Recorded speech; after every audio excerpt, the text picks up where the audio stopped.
This will come as quite a shock to my crewmates. And to NASA. And to the entire world. But I'm still alive.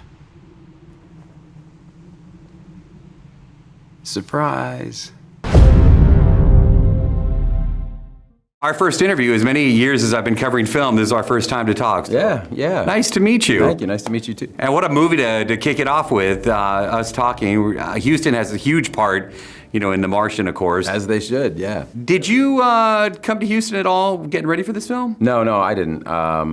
Jessica did. Jessica went. She spends most of her time up in space in the movie. I'm stuck on Mars for most of the time, so.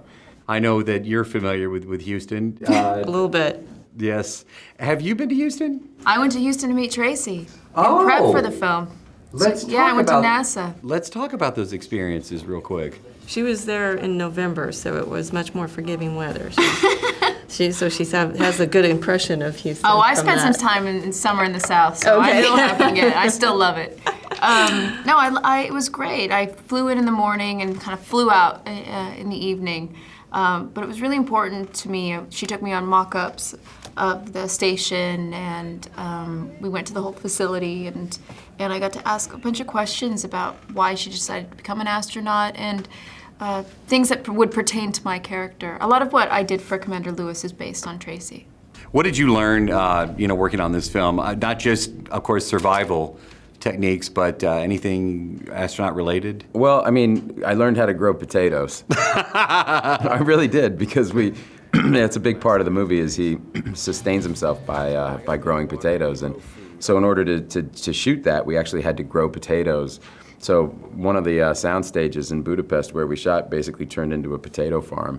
And we had potatoes at various stages of growth, depending on what we needed for each scene. So all the stuff of planting the potatoes and growing, that's all real.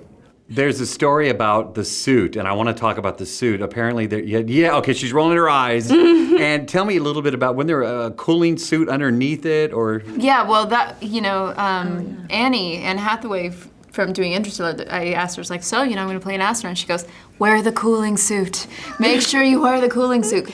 It was a very heavy suit, I think. It was a lot lighter than the real suits. When I was actually in Houston, I did the whole tour and saw them making the suits and the gloves and all of that. And I know those things can be really heavy, but you're wearing those in zero gravity. Yeah. So the suit that we had was probably 100 pounds, maybe like my weight, which it was just a lot. But it was good. It was fun. It's like a kid on Halloween getting to wear an astronaut outfit.